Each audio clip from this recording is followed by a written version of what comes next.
Morning বন্ধুরা, চলো একটা প্রচণ্ড গরম দিন নিয়ে চালু করলাম। প্রচণ্ড গরম আজকে, আর অনেক সকাল সকাল রান্নাবান্না বসিয়েছি। উঠেছি তো অনেকক্ষণই, আর রান্নাবান্না বসিয়েছি। আর দেখো ঘেমে নিয়ে চান, এখনও রান্নার কিছু হয়নি, করছি জল খাবার। হ্যাঁ চলো, সকলে কেমন আছো বলো। আমি সকলের আশীর্বাদে ভালো আছি, আশা করি তোমরাও সকলে ভালো আছো। এই দেখো চাউমিন করছি, আজকে ছেলের পছন্দের রান্না হচ্ছে চাউমিন।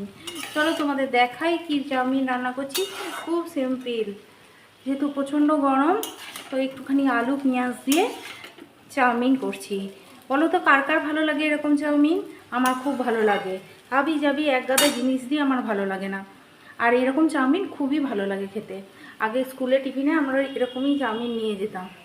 দেখো বিট খেয়েছি, বিটের জুস এখনও লেগে, অনেক সকাল সকাল খেয়ে নিয়েছি বিটের জুসটা। আজকে ভাবছি আমিও একটু চাউমিন খাবো। আমি না টিফিন করি না জানো, আমি বিটের জুসটাই খাই, আবার দুপুরে ভাত খাই। তো আজকে একটু চাউমিন খাবো, অনেক দিন ধরে চাউমিন খেতে ইচ্ছা করছে। চলো দেখিয়ে দিই তোমাদের চাউমিনটা কেমন করছে। চলো চাউমিনটা করে নিই। আর খুব হালকা পাতলা হালকা করে চাউমিনটা করেছি। আর এই দেখো শুধু আলু দিয়ে আর পেঁয়াজ দিয়ে। আর চলো সকলকে জানাই মাতৃদিবসের অনেক অনেক শুভেচ্ছা।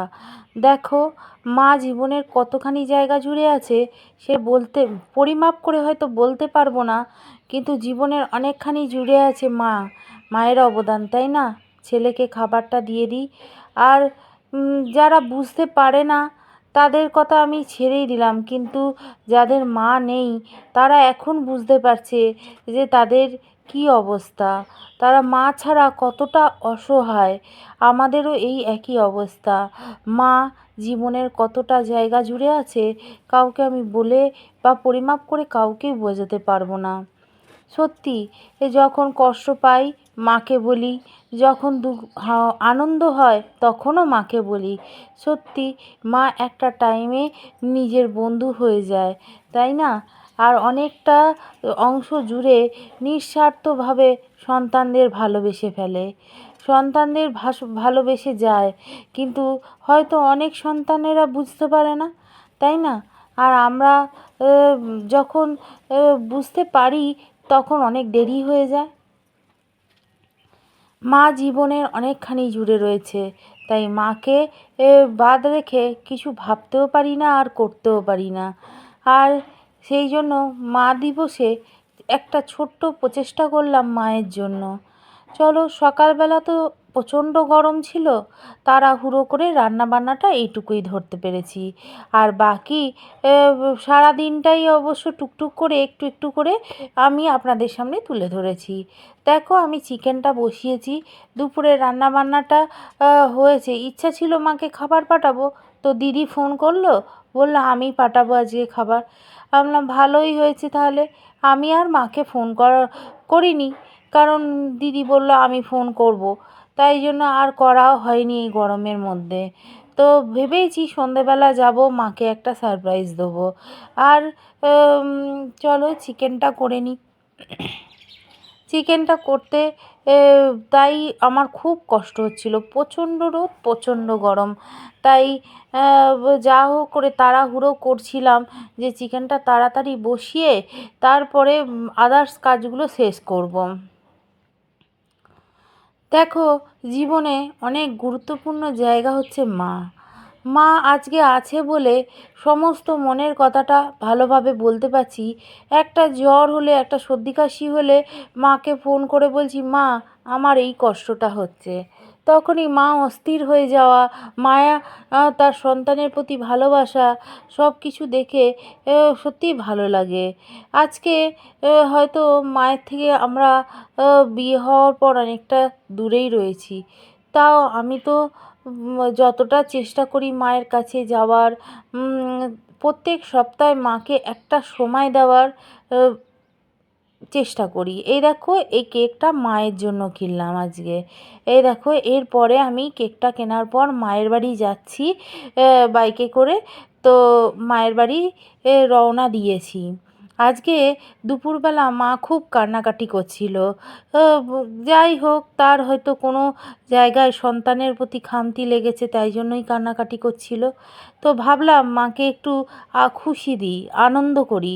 যদিও কেক কাটা কোনো দিনও হয় না, তো আজকে ভাবলাম চলো একটু কেক নিয়ে যাই।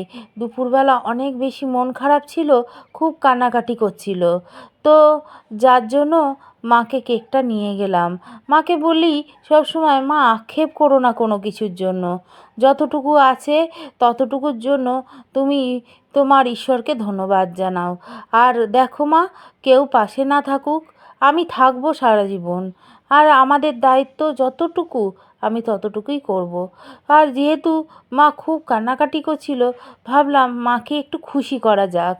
যদিও এই কেক কাটা সব কিছুই আমাদের গরিবের ঘরে খুব বিলাসিতা মনে হয়, কিন্তু আজকে মনে করলাম না, মায়ের মনটা খুবই খারাপ। দুপুরবেলা আজকে মা দিবসের দিন মা এত কান্নাকাটি করছে, এত আক্ষেপ করছে কিছু মানুষের কথা চিন্তা করে। তো না, ঠিক আছে, মাকে নিয়ে যাই। যে আমি, মা এই বয়সেও ও নিজে এখনও খেটে খাচ্ছে, এটা হচ্ছে সব থেকে বড় কথা।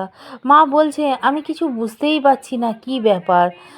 মা তো কোনো দিনও কেক কাটেনি, তো মাকে ওই জন্য আমার ছেলে হাতে করে কাটিয়ে দিচ্ছে। দেখো, এই দেখো, মা তো কিছু জানেই না, তাই জন্য কেকটা কেটে রেখে চলে যাচ্ছে। আমি আবার বললাম তুমি সবাইকে খাইয়ে দাও, তোমার এতে কেকটা আনা হয়েছে তোমার জন্য, তুমি সবাইকে খাইয়ে দাও। দেখো আমার ছেলে হাঁ করে বসে আছে, আমাকে খাইয়ে দাও, কত বড় হাঁ করেছে দেখেছো। ওরা মজা করছে, আমি বললাম তোমার নাতিকেও তুমি সব নাতিদেরই তুমি খাইয়ে দাও। আর ওই জন্য ও আসছিল না, তারপরে আবার পরে এসে দেখো সব খাচ্ছে দেখেছো। হ্যাঁ, তো যাই হোক, এটাই খুব আনন্দ দিলাম, আনন্দ দেওয়ার চেষ্টা করলাম, জানি না মা কতটা আনন্দ পেয়েছে। তো আমি এরকমই আমি চেষ্টা করি, জানি না মানুষকে কতটা আনন্দ দিতে পারছি, মানুষের পাশে কতটা থাকতে পারছি, কিন্তু মাকে আমি অনেকটা থাকার চেষ্টা করি। তাই আমার এই প্রচেষ্টা, আমি জানি যে আমাদের কতটা মায়ের ভালো লেগেছে, আমি মাকে বুঝতে পারি। তারপরে একটু চা খাওয়া দাওয়া করলাম, চা আর ওই সব ঝুড়ি ভাজা টুরি ভাজা বিস্কুট তো জামাই খেতে চায় না, তাই একটু ঝুড়ি ভাজা আর বাদাম দিল। স্বাগত জানাই সমাজশ্রী লাইফে। আরও কিছু কিছু ঘুরতে যাব বলে কেনাকাটি করলাম, তো যেগুলো ছিল না আমাদের সেগুলোই কেনাকাটি হয়েছে, যেগুলো খুব প্রয়োজন। আর আমাদের সেই পুজোর সময় জুতো কেনা হয়, আর তো কেনা হয় না, তাই জন্য জুতো কিছু কেনাকাটি করে নিয়ে এলাম। জামা কাপড় একটা দুটো কেনা হয়েছিল।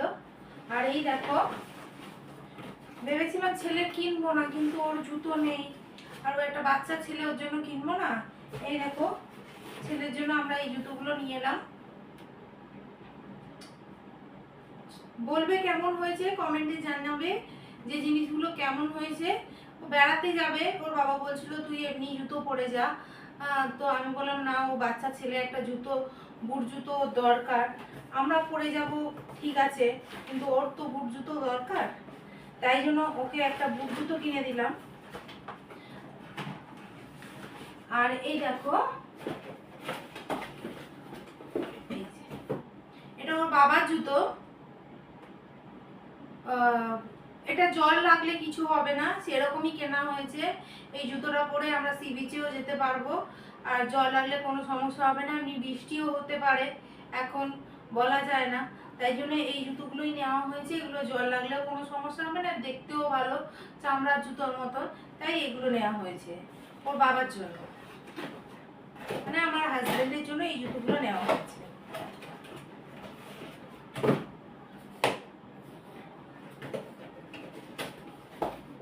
চলো, আমার জন্য আমি এটা নিয়েছি, এই যে খুবই সাধারণ সিম্পল, যাতে পরে আমার কমফোর্টেবল মনে হয় আর ভিজলে কোনো অসুবিধা হয় না।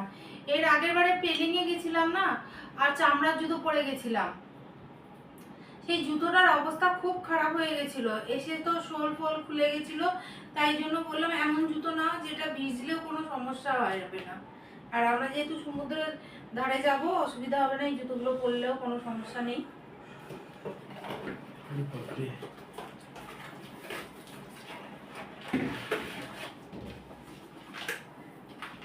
আর এইটা দেখো, এইটা অনলাইনে অর্ডার করেছিলাম, মুলেঠি পাউডার, এটা মুখে মাখবো, একটু পরিষ্কার হতে হবে বেড়াতে গেলে, তাই জন্য একজন ডিস্টার্ব করছে আমাকে, ওই জন্য হেসে ফেলছি বারে বারে।